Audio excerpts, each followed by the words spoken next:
Alors bonjour, je suis Béatrice Maillard de Lignum Maillard, propriétaire associée de ce domaine familial à Châteauneuf-du-Pape, et je suis aussi la fondatrice de Bon Séjour chez nous, qui est une conciergerie qui fait la location saisonnière sur l'appellation Châteauneuf-du-Pape. Et j'ai le plaisir aujourd'hui de lancer des interviews, et je commence avec quelqu'un que j'apprécie particulièrement, qui est Philippe Camby. C'est une figure emblématique de Châteauneuf-du-Pape. Il est œnologue conseil à l'ICV depuis plus de 22 ans. Il compte comme client pas moins de 70 domaines qu'il accompagne et qu'il suit dans l'élaboration de leurs vins. Rien que sur l'appellation Châteauneuf-du-Pape, Philippe, tu travailles avec une bonne trentaine de familles de vignerons. Et tu es sans conteste un expert de l'appellation. Tu es amoureux du grenache, tu connais et tu maîtrises toutes les particularités du terroir sud-rhodanien. Et grâce à tes conseils, certains domaines se distinguent particulièrement fin des années 2000 par la qualité de leur Châteauneuf-du-Pape. En 2010, tu es sacré meilleur œnologue de l'année par Robert Parker, autre fervent défenseur de l'appellation Châteauneuf-du-Pape qu'il classe parmi les meilleurs vins du monde. La presse anglo-saxonne avec le Wine Spectator et le Wine Enthusiast vont suivre. Ils vont te féliciter pour la qualité de ton travail d'œnologue conseil dans les années qui suivirent. Et avec un tel sacrement, beaucoup auraient pris la grosse tête. Ils n'en fut rien pour toi, Philippe. Ton humilité n'a d'égal que ta gentillesse incommensurable. Et c'est avec un plaisir vraiment non dissimulé que je t'interviewe aujourd'hui sur un sujet majeur, celui des effets du changement climatique sur la viticulture à Châteauneuf-du-Pape. Alors, avant d'aborder ce sujet, est-ce que tu pourrais nous dire quelles ont été les évolutions de la viticulture à Châteauneuf-du-Pape au cours des 20-25 dernières années, ce que tu as remarqué? Tout d'abord, bonjour à tous. Bon, vous avez remarqué, c'est vrai que la tête n'a pas grossi, mais par contre, le corps, il a énormément grossi. Donc ça, c'est pas dû aux mêmes raisons, hein. C'est que justement, j'ai consommé des bons vins de Châteauneuf-du-Pape et ça conserve. Ça ne fait pas forcément grossir, mais chez moi, j'en ai peut-être pris un petit peu trop. Euh, Après,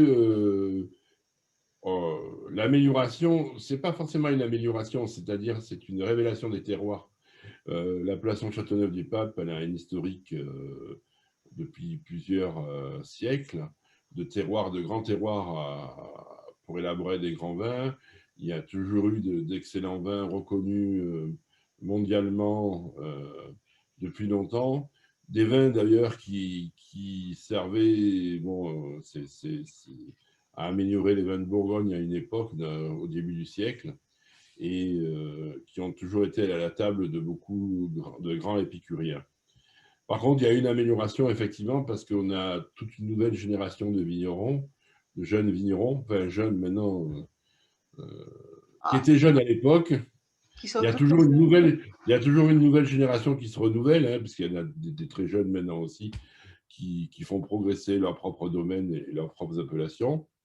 Mais il y a toute une nouvelle génération de jeunes qui se sont impliqués grâce à la reconnaissance un petit peu de la presse anglo-saxonne, qui se sont dit, ben, tiens, mon appellation, mon vignoble, c'est quand même un grand terroir. Donc, je pense que Robert Parker a permis la renaissance de l'appellation Mm. et de motiver toutes les les jeunes qui ont fait de plus en plus d'études d'œnologie euh, à s'occuper de leur propre domaine, d'identifier les belles parcelles, de travailler en qualitatif. Donc, Mm. le premier élément que j'ai constaté, c'est quand même la, il y a, il y avait avant 4-5 domaines qui étaient leadership, et maintenant il y a presque une quarantaine de domaines leadership. Donc, Oui. avec des gens qui travaillent très bien, des styles de vin. euh, la trame générale du Châteauneuf est la même, c'est-à-dire que la qualité des vins est la même, mais il y a des styles différents suivant, suivant ses propres terroirs, si on est sur des argiles, sur des sables, sur des grès, et suivant son encépagement aussi. Euh, il y a aussi un élément très très important. On avait déjà une appellation qui travaillait les sols, donc qui utilisait très très peu de désherbants, Oui. mais un petit peu. Et à l'heure actuelle, maintenant, on a une majorité de domaines qui sont certifiés en agriculture biologique, hein, Mhm. donc qui ont éliminé la plupart des… Bon, tous ceux qui sont en bio, forcément, ont éliminé les désherbants, etc., mais aussi les insecticides. Il Mhm. faut savoir qu'on a presque 70% ou je sais plus, ou 80% de la surface de l'ablation qui est traitée en confusion sexuelle. Oui. Donc là, ça Il faut expliquer un élimine… petit peu ce qu'est la confusion sexuelle pour nos auditeurs. La confusion sexuelle, on répartit… bon, il y a plusieurs méthodes de répartition. Soit il y a des injecteurs, soit il y a des capsules de phéromones, c'est-à-dire d'hormones sexuelles pour les papillons. Et du coup, pour le cochili, enfin, pour le Lodémis et cochilis, pour les papillons ne peuvent pas se reproduire entre eux puisqu'il y a une hormone sexuelle qui empêche de se retrouver les uns et les autres, et donc ça évite les pontes. Et donc, D'accord. c'est une lutte naturelle, sans aucune adjonction, et qui évite d'avoir le ver de la grappe, qui est quand même, dans la vallée du Rhône, un élément un petit peu perturbant. D'accord. Bon, Donc, enfin, effectivement, il y a plein d'éléments. Il y a plein d'éléments. Aussi, on a aussi un avantage énorme sur l'appellation, c'est qu'on est dans le couloir rhodanien. Mhm. Et dit couloir rhodanien dit un Mistral très très important. Et le Mistral est peut-être l'élément le plus important de la lutte bio pour la vallée du Rhône. D'accord. Parce qu'effectivement, moi, j'avais gardé en chiffre le chiffre de 25% à peu près, mais il y a quelques temps déjà, de Ouais, 25% de domaine bio sur l'appellation. Je pense qu'il a augmenté depuis bon, ces… je pense que maintenant on doit être à 40% Ah, certifié, mais il d'accord. y a beaucoup de gens qui sont pas… il y a beaucoup de domaines qui ne sont pas en certification ou qui sont en reconversion et qui travaillent en limitant au maximum. Ils ne sont peut-être pas tous entièrement bio, mais on voit pratiquement plus aucune parcelle désherbée. Mhm. Et en traitement, bon, on a un seul souci sur l'appellation, c'est qu'on est en zone de flavescence dorée, donc on est obligé de faire un traitement spécifique. Il existe un traitement bio, donc il n'y a pas de problème, mais voilà, donc…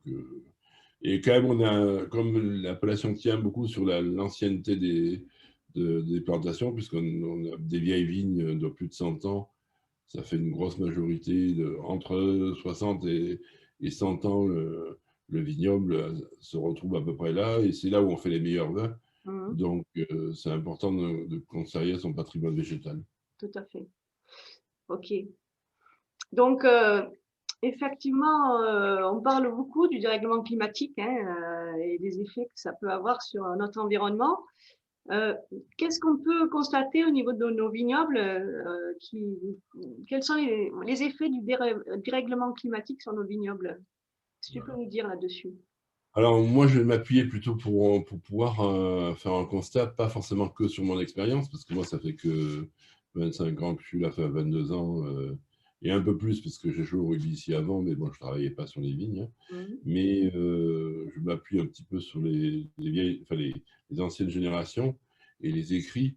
On a un changement de date de récolte. C'est vrai que Châteauneuf, vraisemblablement, avant, la récolte débutait plutôt fin septembre, au mois d'octobre, et là, on est plutôt début septembre. On a presque un mois de précocité. Pas forcément tous les millésimes, mais un mois de précocité. Donc, ça a changé les modes de récolte un peu plus précoces. Oui. Donc, la maturité, forcément, La maturité, ça aussi engendre des récoltes un peu plus rapides. Mhm. Donc, le vignoble a tendance à mûrir assez rapidement et de manière groupée.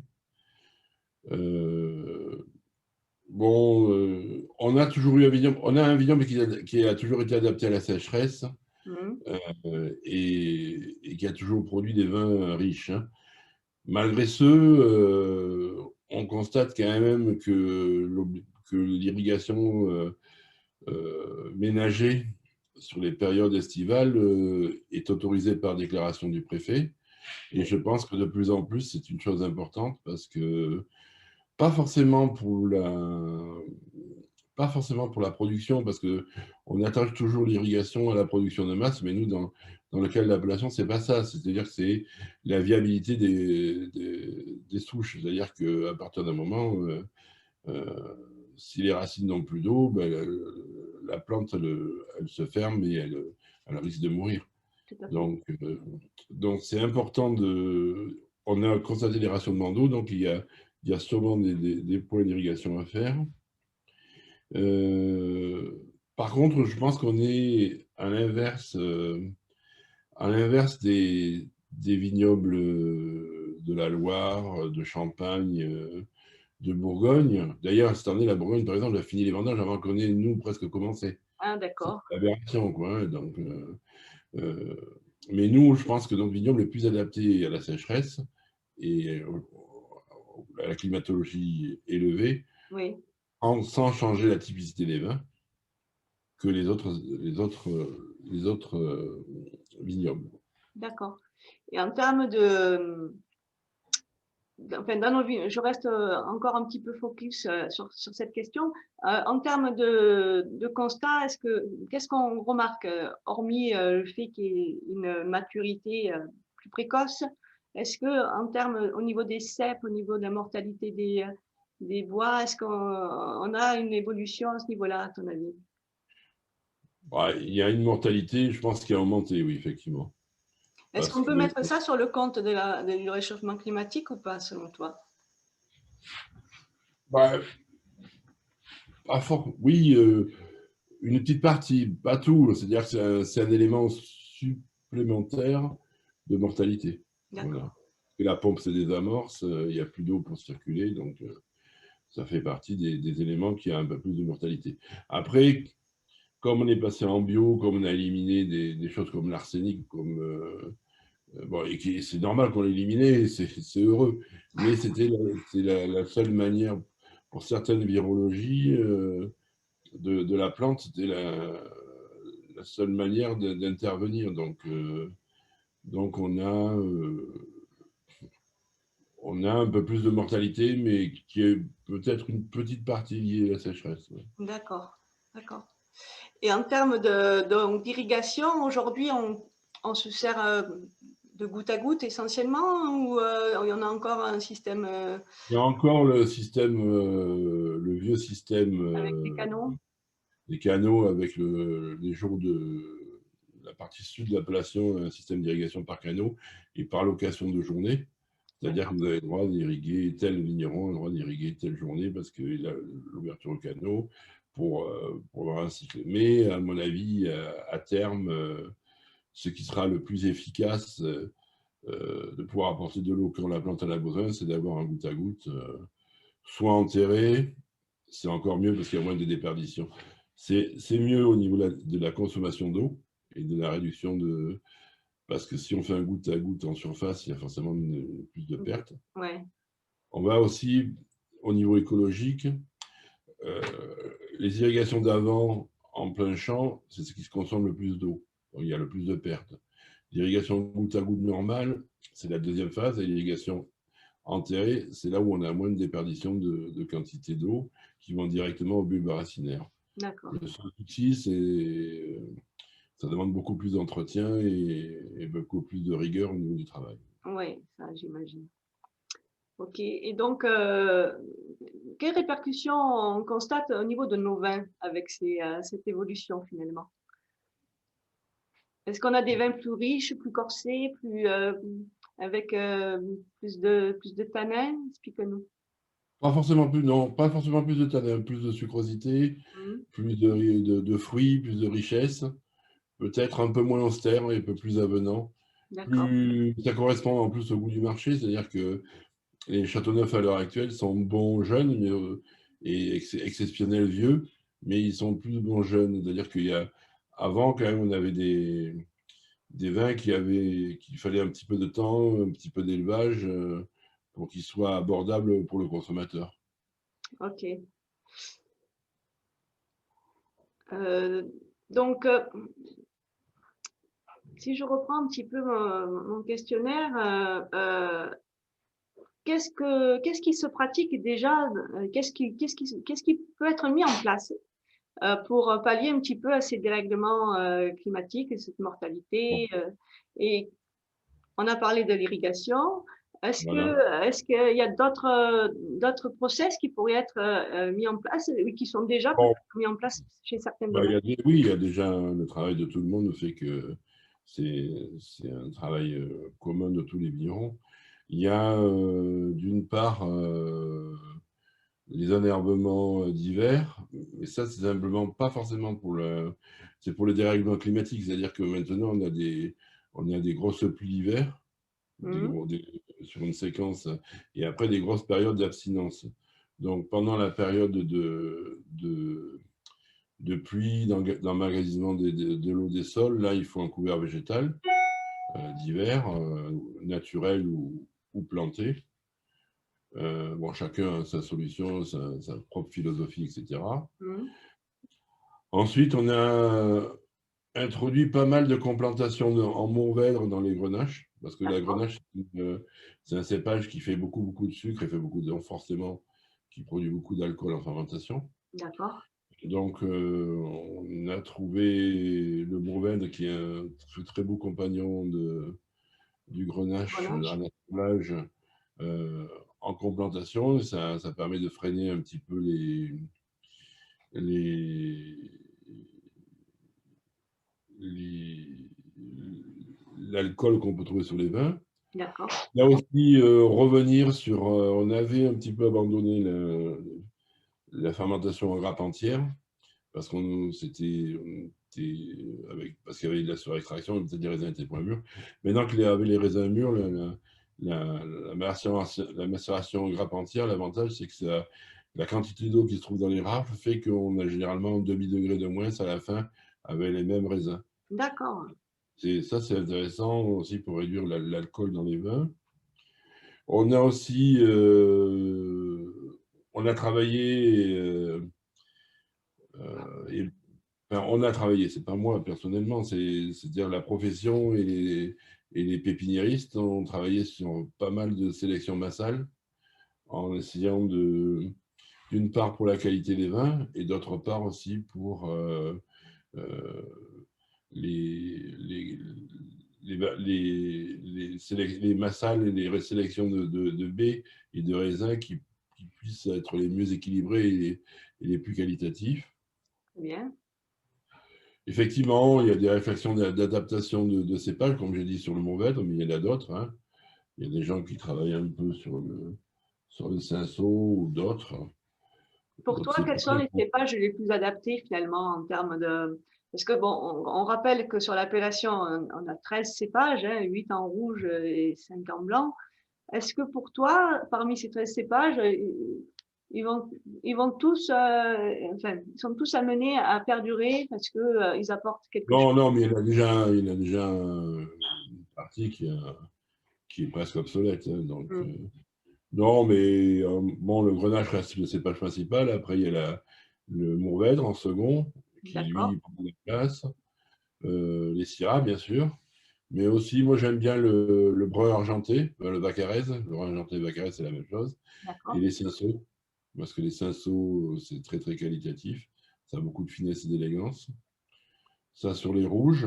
Et sur les blancs, par contre, ce qui est bien, c'est on a un cépage qui est le Picardant, qu'on a un petit peu, qu'on n'en a plus beaucoup, alors que c'est un très bon cépage. Dans l'ensemble, les cépages de blanc sont tous à peu près adaptés. Bon, je suis moins fan du Bourboulin, mais le Bourboulin donne quand même un peu de fraîcheur et du volume. Hmm. Dans des pénuries de rendement, c'est pas si mal que ça. Il a tendance à stresser un peu. Bon. Euh, voilà, donc moi je pense que c'est. Et puis surtout, il faut que chaque vigneron utilise ses propres parcelles pour savoir. Et c'est ce qu'il fait maintenant. C'est-à-dire qu'avant, on allait voir son pépiniériste, on lui demandait qu'est-ce que tu as en stock, et on prenait les plants Il est qu'il avait en stock disponible. et on les plantait. Maintenant, la réflexion de tous les vignerons, c'est de faire une étude de chaque parcelle et d'essayer d'adapter au mieux le cépage sur la parcelle, en fonction aussi de ses marchés et de ses manques, hein, mais Bien sûr. bien sûr. Donc, il y a quand même un peu plus il y a plus de rigueur aussi au niveau des plants, parce qu'à l'époque, quand on allait chercher, c'est pour ça qu'on retrouve un peu une souche de carignan par-ci, une souche d'aramon par-là, une souche d'alicante par-là, ou du pinot même, hein, donc, parce que le pépiniériste, il y a 50 ans, il avait quelques fonds de greffés qui traînaient et il les a donnés aux vignerons, hein, donc. Bon, et qu'est-ce que tu pourrais donner comme conseil aux viticulteurs actuels et la génération à venir en termes de, voilà, comment envisager l'avenir en termes de, pour notre viticulture à Châteauneuf-du-Pape? Oh, ben, moi, je pense que elle est magnifique. En plus, ben, déjà de conquérir les marchés asiatiques parce on a le cépage peut-être qui s'adapte avec le grenache principalement, qui s'adapte le mieux avec la cuisine salée, sucrée et épicée. Donc, D'accord. avec le pinot peut-être, mais c'est vrai que par exemple, ce qui est un petit peu les Cabernet Sauvignon sont beaucoup vendus par exemple en Chine, alors que je pense que l'adéquation entre les vins qui sont très riches et très puissants ne sont pas forcément adaptés à la cuisine asiatique. Et que par contre, le grenache, lui, qui est tout en élégance, en délicatesse, et en plus, qui a une grosse sucrosité, donc qui peut, qui peut gommer un petit peu les excès des piments ou des choses très épicées. Donc, Ouais. voilà, donc, de travailler là-dessus, de continuer à bien intégrer le message des anciens. C'est-à-dire que les nouvelles générations, il ne faut pas aussi, comme je vois de temps en temps, on va tout changer. Non. Pour la progression d'une grande appellation, c'est que les jeunes vignerons apportent leur propre vision, et ça c'est normal, Mhm. parce que un terroir, c'est le sol, les vignobles, mais le vigneron aussi, mais en intégrant toute l'historique de nos anciens, c'est-à-dire se pencher sur tous les historiques des 100 ans précédents sur l'appellation, quoi, D'accord, avec une légère adaptation. Il ne faut jamais tout changer, il faut simplement adapter. Voilà. tout à fait. Qui connaît ses racines et qui connaît son cap, les vents sont favorables, comme on dit. Voilà, voilà, voilà. Bon, ben, c'est formidable. Écoute, Philippe, merci pour cette petite interview. J'espère qu'il y en Mhm. aura d'autres qui suivront. J'aimerais qu'on puisse mettre en place peut-être des dégustations aussi en visioconférence. Il n'y a pas de problème.